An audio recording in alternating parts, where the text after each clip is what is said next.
Hari ini mungkin Mossad ataupun ejen-ejen mereka tidak perlu buang masa, buang tenaga mereka untuk menyebarkan propaganda kepada rakyat Malaysia untuk menjatuhkan PMX, kerana rakyat Malaysia sendiri buat. Pembangkang di Malaysia sendiri seolah-olah menjalankan kerja-kerja Mossad ini. Hari-hari mereka akan mencari salah Datuk Seri Anwar Ibrahim. Disebarkan fitnah kepada Datuk Seri Anwar Ibrahim. Bermakna kerja Mossad jadi ringan.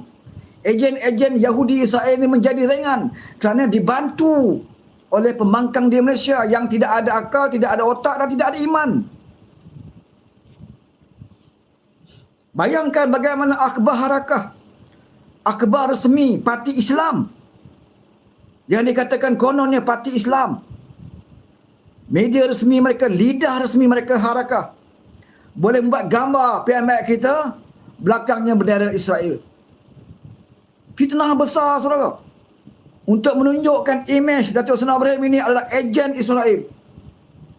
Harakah yang siarkan, bukannya DAP punya akhbar, bukannya MCA ataupun gerakan ataupun MIC, bukannya dilakukan oleh pertubuhan-pertubuhan Kristian, Buddha ke apa ke, datangnya daripada akhbar harakah yang lidah resmi kepada parti Islam. Sedangkan Datuk Seri Anwar Ibrahim itu seorang Melayu Islam, pejuang Islam sejak zaman muda lagi, semua orang tahu. Tetapi tergamak harakah menyiarkan gambar sedemikian rupa. Pimpin mereka, Dewan Ulama mereka, oh cantik, gambar belakang gambar Palestin. Oh kononnya Dewan Ulama mereka lah pejuang Palestin yang paling hebat. Datuk Seri Anwar Ibrahim letak latar belakang gambar Israel. Itu sebab PMX kita baru-baru ini dalam parlimen, dia marah. Dia kata boleh kritik saya, kamu tak nak iktiraf saya sebagai pejuang Palestin pun tidak ada masalah. Hanya Tuhan je yang tahu nawaitu dia. Biar rakyat nilaikan, kamu tak setuju dan kamu tidak anggap sebagai hero pun tak apa, tapi jangan fitnah. Ini kerap kali Datuk Seri Anwar Ibrahim sebut. Boleh kritik, boleh tegur, boleh hentam, tak ada masalah. Setakat maki-maki sikit pun tak ada masalah lagi. Tetapi jangan melampaui batas. Yang tak dilakukan oleh PMX, kamu gambarkan seperti seolah PMX itu adalah ejen kepada Israel. Sebelum ini kita tahu berbagai-bagai tuduhan diberikan kepada PMX. Ejen Israel, ejen Amerika, penyokong LGBT, Freemason, semua.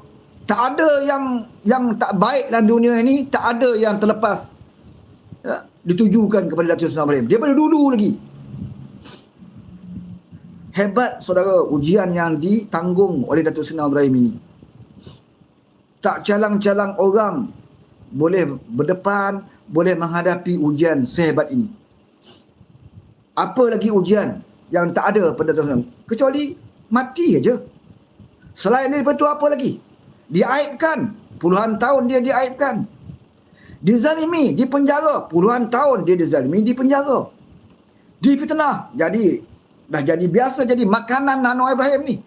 Hari-hari dia difitnah. Tak cukup dengan dia, isteri dia pun, kawan, difitnah. Parti dia jangan cerita lah. Parti keadilan dia jangan cerita lah. Parti keadilan menolak Al-Quran. Keluar dalam Facebook, dalam page PAS, page Haji Hadi, Presiden PAS. Keadilan menolak Al-Quran. Oh, mudah tajuk dia dalam page Haji Hadi. Tapi satu fakta pun tak bawa. Satu bukti pun, satu hujah pun mereka tak tunjukkan. Apa yang dimaksudkan dengan PKR itu menolak Al-Quran atau menentang Al-Quran. Tak bawa, saudara. Tak bawa. Samalah macam parlimen. Kalau kita tengok Haji Hadi berucap di parlimen, macam-macam ayat Quran, hadis dia baca. Secara umum. Tentang Malaysia Madani lah, macam-macam. Tapi nak menuduh kerajaan itu, Haji Hadi gagal tampilkan fakta dan bukti. Nak kata kerajaan ini mengancam Islam, tunjukkanlah dalam parlimen apa dia benda, apa dia program ataupun apa dia perancangan yang lihat seperti mengancam Islam. Kena bagi tahulah, barulah kita boleh jawab. Masalahnya serangan dibuat secara rambang. Macam mana kita nak jawab kalau serangan secara lambang ini?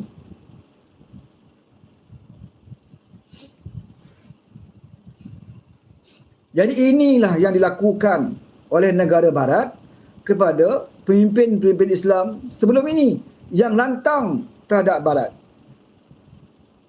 Yang nak perjuangkan Islam, yang nak mengangkat martabat Islam.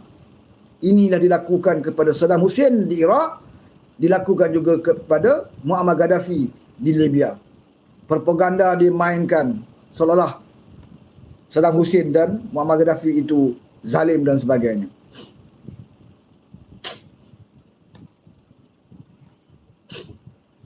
Hari ini di Malaysia, mereka tidak perlu bekerja kuat seperti itu. Kerana pembangkang Malaysia turut memainkan peranan itu. Pembangkang Malaysia ini cuba menggambarkan Anwar ini anti-Islam. Walaupun tak sampai lebih kurang dah genap setahun sekarang ini, Anwar menjadi Perdana Menteri, ya, banyak program-program yang berunsurkan Islam ataupun membentuk kerohanian diperkenalkan oleh Datuk Seri Anwar Ibrahim. Yang tak pernah mereka lakukan sewaktu mereka jadi kerajaan 33 bulan. Apa dasar, apa program, ya, untuk mengangkat martabat Islam sepanjang mereka jadi kerajaan 33 bulan? Tak ada, saudara. Tak ada satu pun. Tunjukkan kepada kita satu program yang mengangkat martabat Islam sepanjang mereka jadi kerajaan 33 bulan. Sedangkan itu adalah kerajaan yang paling mantap ketika itu, dengan Melayunya, dengan Islamnya. Ahli parlimen yang ramai Melayu dan Islam, dengan ulama'nya, dengan lebay-lebaynya. Yang bersongkok penuh dalam parlimen, yang berkepiah penuh dalam parlimen, yang berserban, berjubah penuh dalam parlimen, yang janggut panjang-panjang penuh dalam parlimen ketika itu. Tapi apa mereka buat? Apa program yang dilaksanakan untuk Islam? RU355 hanyut. Padahal idea mereka, waktu mereka pemangkang, itulah yang mereka ratibkan. Hudud RU355. Hudud RU355. Itulah mereka ratib bertahun-tahun. Tapi bila Allah uji dengan kuasa, walaupun melalui Sheraton Move, walaupun melalui pintu belakang, Allah uji mereka nak tengok, nak bagi rakyat Malaysia tengok, terutamanya orang Islam, orang Melayu, tengok. Ini dia parti Islam yang kamu kata, yang kamu sangkakan, yang kamu harapkan untuk mengangkat martabat Islam. Kamu tengok sendiri apa mereka buat. Langkah pertama mereka jadi kerajaan ialah mengangkat balik cabutan judi yang kita kurangkan kepada 8, mereka angkat balik kepada 22 kali setahun. Itu langkah pertama mereka buat. RU35 hilang ke mana? Satu apa program Islam mereka tak mampu lakukan. Tetapi genap setahun sekarang ni di bawah PMX, dia ambil alih saja, angkat sumpah saja Perdana Menteri. Apa dia buat? Dia kembalikan semula 22 kali cabutan judi itu, kembali balik semula kepada 8. Walaupun Datuk Seri Ibrahim tahu menurunkan balik daripada 22 kali cabutan judi kepada 8 itu boleh mengurangkan cukai judi yang banyak. Kita akan kehilangan cukai judi yang banyak. Tapi bagi Anwar Ibrahim, yang pentingnya, ya, perkara yang tidak baik itu, kalaulah kita tidak boleh hapuskan 100%, kita jangan tambah. Cuba kita kurangkan. Ini yang dilakukan oleh PMX kita.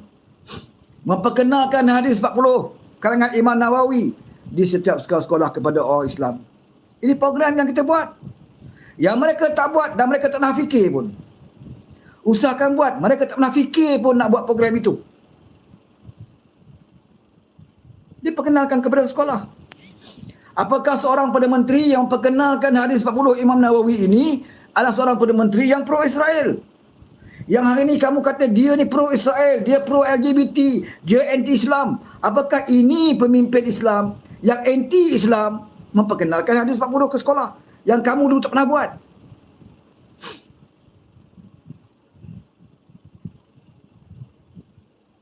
Program-program agama yang memanggil banyak ulama-ulama yang terkenal di dunia dari berbagai fahaman saudara, dari berbagai mazhab, nak menyatukan fahaman-fahaman dalam Islam itu dijemput. Walaupun kata, oh kenapa Anwar jemput Syekh Omar lah, macam-macam dia datang. Ini geng-geng Yahanana tak boleh pakai. Semua Anwar jemput. Dan yang akan datang ni dia akan jemput pula kumpulan-kumpulan Salafi daripada golongan fahaman Islam Salafi dipanggil, seperti Dr. Mazhar, Dr. Rozaimi juga dijemput. Bermakna bagi Dr. Sunan Ibrahim, fahaman, pendekatan, fikiran, fikrah di kalangan ulama ini harus disatukan. Jangan perbezaan fikrah mereka itu menjadikan Islam itu berpecah. Kalau dalam politik menyebabkan Islam berpecah belah, kalau ditambah pula dengan perbezaan fikrah di kalangan ulama itu boleh mengakibatkan Islam berpecah, maka apa yang jadi kepada umat Islam? Ini yang Datuk Sunan Ibrahim sedang fikirkan dan sedang usahakan. Sebab itu rumah dia, Seri Perdana itu dijadikan markas bagi kegiatan dakwah ilmu, ya, berbagai program keagamaan dilakukan di situ. Walaupun itu kediaman resmi dia, dia tak duduk kediaman resmi, kediaman yang mewah, mahligai yang mewah, yang telah dimewahkan oleh Din Cirit sewaktu jadi Perdana Menteri. Sewaktu dia jadi Perdana Menteri, dia meluluskan renovate rumah 83 juta lebih, saudara. Ini ramai walaupun tak tahu ni. Dalam waktu Covid, dalam keadaan rakyat hilang pekerjaan, ramai yang hilang pekerjaan, ramai yang tak boleh bekerja, ramai yang tidak boleh berniaga, ramai yang tidak boleh nak makan sehingga mengangkat bendera putih waktu itu. Ramai dah hilang keyakinan untuk hidup sehingga ada yang membunuh diri. Kadar bunuh diri yang meningkat ketika itu. Dan kadar kematian, setiap hari ratusan orang mati setiap hari. Beratus orang mati akibat kegagalan kerajaan menangani Covid ketika itu. Di saat itulah dia renovate rumah dia 38 juta ringgit. 38 juta lebih. Renovate, bukan buat baru. Bayangkan kalau 38 juta tu kalau buat baru pun dah cantik lah. Tetapi ini renovate. Saya tak tahu berapa banyak dia markup untuk nak renovate, sehingga kan bernilai 38 juta. Bayangkan kalau duit itu tidak digunakan untuk hanya sebuah rumah mahligai Perdana Menteri, duit itu boleh digunakan untuk rakyat, maka rakyat tidak perlu angkat bendera putih. Rakyat tidak perlu korek tabung mereka ke LBSP berkali-kali kalau duit itu digunakan dengan baik untuk rakyat. Kalau duit tidak disakau daripada Jana Wibawa, konon syarikat Jana Wibawa ini adalah syarikat yang diwujudkan untuk Bumiputera, memberi peluang kepada Bumiputera berniaga di waktu Covid. Rupa-rupanya hari ini akan menjadi kes pembicaraan mahkamah bagaimana duit Jana Wibawa itu disalurkan ke dalam parti politik. Baru rakyat tahu. Ada hikmahnya mereka tidak jadi kerajaan sekarang. Bayangkan kalau mereka jadi kerajaan sekarang, saudara, kita takkan tahu ke mana duit Jana Wibawa itu digunakan. Kita tidak akan tahu berapa banyak jumlah renovate yang dilakukan di kediaman Perdana Menteri. Kita juga tidak akan tahu berapa nilai Mercedes-Benz yang mereka tempah, ya, bernilai 2 juta untuk kenderaan resmi Perdana Menteri. Kita tak akan tahu, saudara. Tapi alhamdulillah Allah angkat Datuk Seri Anwar Ibrahim menjadi pemimpin. Dan ketika itulah baru kita tahu rupa-rupanya Din Cirit ini yang setiap hari ketika itu pagi petang baca doa depan TV, ya, rupa-rupanya adalah lakonan hipokrit untuk menggabui rakyat Malaysia, supaya rakyat Malaysia menganggap, oh dialah pemimpin Malaysia, dialah Perdana Menteri yang paling beragama sendiri, yang paling takut kepada Tuhan. Rupanya dalam masa yang sama, sakau sana, sakau sini, tak cukup dengan dia, anak menantu. Sampai hari ini, anak menantu dia lari, tak balik-balik. Kenapa tak balik? Kalau kamu betul, kamu benar, kamu tak menyakau, kenapa takut nak balik? Dia bernasihat baik kerana Perdana Menteri hari ini Anwar Ibrahim, bukan pendendam. Bayangkan kalau sekarang ni Perdana Menteri dia Mahathir Mohamad Kerala itu. Tak balik anak kamu, dia akan buru di luar negara sana. Dia akan buru. Rumah-rumah kamu dia akan geledah siang malam. Sebagaimana Mahathir geledah rumah Najib dulu. Ingat? Kerana dia dendam. Tapi Anwar bukan pendendam. Hari ini Muhyiddin boleh ke mana-mana. Bahkan nak minta pula pasport untuk nak bercuti. Walaupun dia ada kes. Muhyiddin boleh berceramah bila-bila masa. Boleh datang parlimen bila-bila masa. Ramai pimpin bakang boleh berceramah. Dalam ceramah boleh lagi memfitnah, boleh lagi menghentam. Sebab PMX yang ada ini bukan pendendam, itu saja. Dia bukan macam Mahathir. Sebab itu orang pijak kepala dia. Dia buat apa saja pun orang akan fitnah dia. Dia datang majlis program yang ada nyanyi sikit, oh ini liberal. Maksiat. Oh dia baca khutbah di New York, oh ini hipokrit. Cakap saja, baca khutbah atas member, cakap bohong. Baca khutbah pun kena. Kemudian dia mengislamkan seorang mu'alaf di New York, masjid New York. Oh ini nak berpura-pura, nak tunjuk. Dekat luar negara dia islamkan seorang. Datuk Seri Nordin berjaya mengislamkan seorang di masjid New York. Di Malaysia pun, di sebuah masjid di Kuala Lumpur, dia mengislamkan juga. Ini semua dipersendakan oleh Papua ini. Buat baik pun dipersendakan. Sehingga kan dia pergi ke umrah baru ini buat sa'i. Itu pun dipersendakan. Apabila Datuk Seri Nur Azizah berlari-lari anak dalam mengerjakan ibadah umrah. Mereka katakan, oh ini ingat macam kat parlimen ke? Boleh lari, nak tunjuk, nak berlagak. Tengok. Betapa jahatnya pemikiran mereka, saudara. Sampai mereka tak tahu lagi dah rukun-rukun yang melakukan umrah itu. Menunjukkan kejahilan mereka. Kerana apa? Kerana dendam, busuk hati mereka kepada Datuk Seri Ibrahim. Dan yang terbaru dalam isu Mahkamah Syariah. Ya, bagaimana nak tunggang isu Mahkamah Syariah di Kelantan. Dan minta Persekutuan Kerajaan campur tangan. Mereka yang buat salah, mereka yang lalai, mereka yang tidak pernah merancang dengan baik untuk memasukkan undang-undang itu, apabila berlaku masalah, mereka minta orang lain campur tangan. Kes yang zaman mereka jadi kerajaan dulu bermula, mereka tak pernah ambil tahu. Semua orang tahu kes Nek Alin ini berlaku pada tahun bila? Waktu mereka jadi kerajaan. Prosesnya berlaku waktu mereka jadi kerajaan. Mereka tak ambil tahu. Waktu itu mereka kerajaan. Menteri Undang-Undang pun buat lebay. Menteri Agama pun buat lebay. Apa mereka buat? Mereka tak buat apa-apa. Hari ini mereka menyalak. Mereka berhimpun depan Istana Kehakiman. Tuan Ibn Tuaman pun bercakap, oh kalau kerajaan tidak campur tangan, kalau kerajaan tidak mengembalikan maruah undang-undang Islam ini, kami bersedia untuk mengambil alih kerajaan. Itu sebenarnya matlamat dia. Bukan kerana agama, kerana nak rampas kuasa. Bukan kerana agama, kerana nak jadi kerajaan. Nak tebuk atap. Itu matlamat sebenarnya. Bukan kerana Mahkamah Syariah sangat. Sebab itu zahir keluar daripada mulut Tuan Ibn Tuaman sendiri. Menggunakan isu Mahkamah Syariah ini, akibat kegagalan mereka, akibat kebodohan mereka, mereka gunakan isu ini dan akhirnya mereka nyatakan kalau kerajaan ini gagal atasi, kita bersedia untuk ambil alih kerajaan. Tengok, nak jadi kerajaan lagi.